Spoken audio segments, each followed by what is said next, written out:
thank you, Jen, for being here today with us.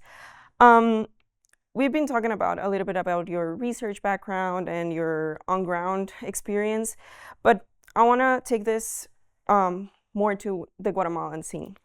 I know this is not your first time here in Guatemala. You've done some research on it. And what drew you to Guatemala? Why do you think learning about Guatemalan society is interesting or important? So I should be very honest with you. What really drew me here was UFM, and we're the faculty here. And it was about 6 or 7 years ago I was approached by one of your colleagues who reached out and asked for a Zoom call out of nowhere. He'd read one of my papers and wanted to discuss the possibility of collaborating because he wanted guidance on a research project to do field research on natural resource governance. And so we had a lovely Zoom call, and I remember talking to him and seeing the background of UFM in the Zoom call. And I said, "Is that a picture behind you? Is that like a screensaver?" And he says, "No, this is my campus." I said, "It can't be." And it actually was the beautiful UFM campus, and he was outside just enjoying coffee and having a Zoom talking about research methods. So eventually, then we had COVID, unfortunately, and I came down here to begin thinking about this project together and looking at natural resource management, but also the role that customary authorities play in resource governance. And so for me, Guatemala has been such an important place. There's such diversity here of institutions, institutional arrangements. You have so many unique communities. And, I've had the really unique pleasure of being able to do some field research in Totonicapán with your team here, climbing mountains and meeting with local leaders to understand how they govern forests and water and other natural resources. Guatemala is also a post-conflict society. So understanding how communities emerge from these conflicts, whether their institutions are stronger or weaker. And it's funny because I never really thought of Guatemala as a post-conflict society. Normally when I deal in the post-conflict situations, they are like immediate post-conflict. Right, like the war just ended, and that's been the case for Afghanistan and Tajikistan, and I'm actually doing work right now inside of Ukraine, which is still an ongoing conflict.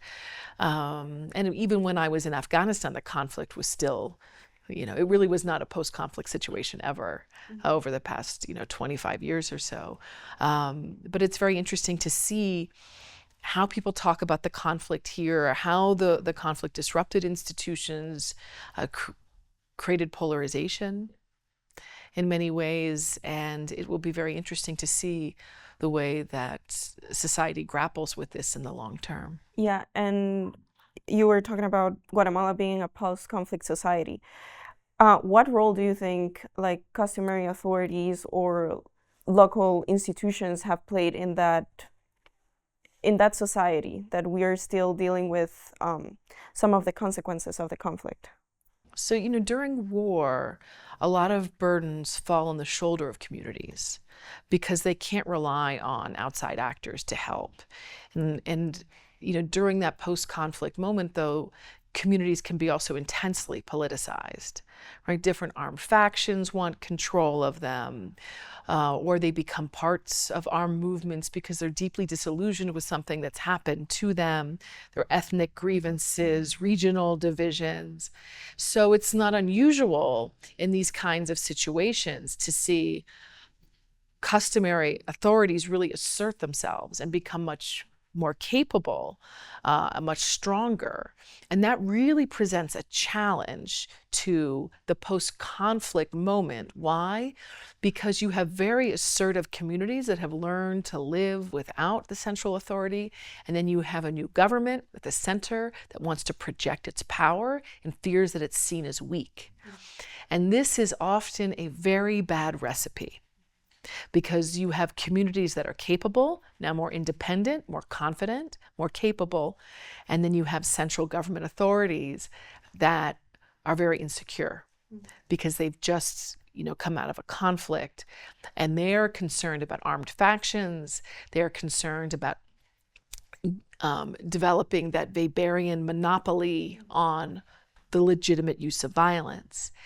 And to me, that is a classic situation where that really invites the conflict to reopen again, unless the central government can really resolve this conflict. And I really do think the onus is on the government to resolve it.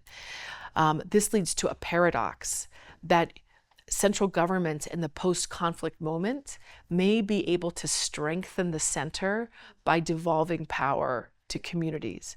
But that is very counterintuitive, because every leader coming out of a conflict situation thinks the way that they can strengthen the center is by consolidating power.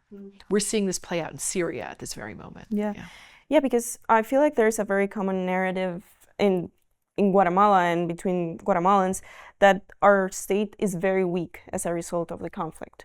So would you see that as an opportunity for local authorities to strengthen themselves, or would that create more conflict?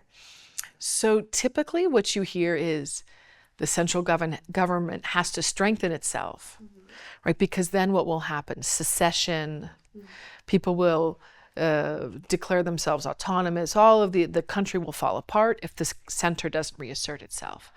But I think we know from Guatemala, no one's going anywhere. We're all in this together.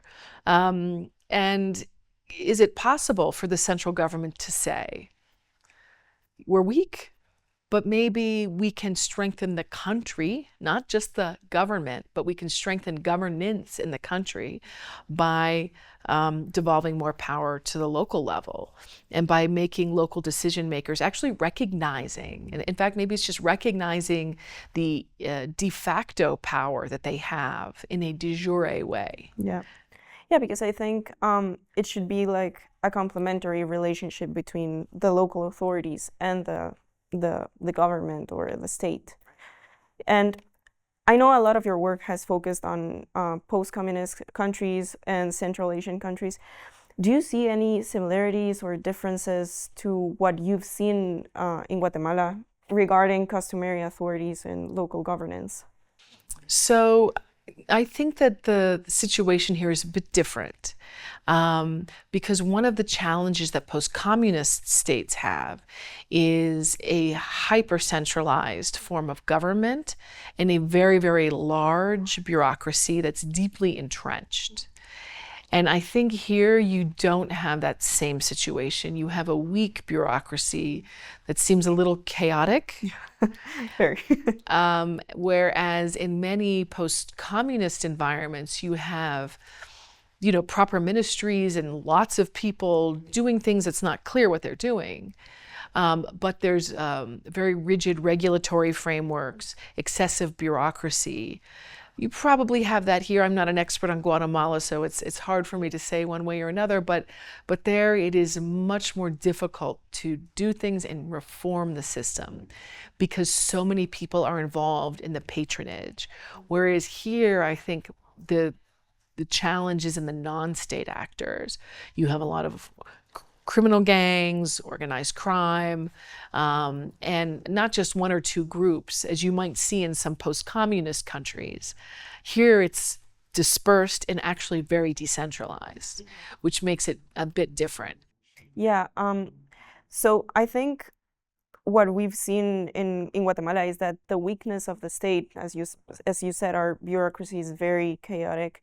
That has given the local authorities an opportunity to develop themselves as a substitution of the state, because they don't have the ability or the capability to provide services for their communities. So that has given local authorities more legitimacy. Mm-hmm. So I think that, as you pointed out, that's a big difference with post-communist countries. And so the question is, what is the central government going to do about this, right? So they can continue to pretend that the local governments don't have capacity, or, and maybe oftentimes the solutions that local governments come up with, they're not Weberian, right? They don't look like something a lawmaker would write, but they're very effective.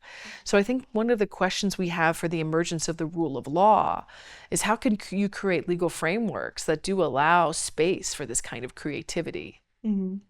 Yeah, I think we're gonna talk a little bit more about the informal arrangements and informal institutions and how can they be like more robust and work together with the state.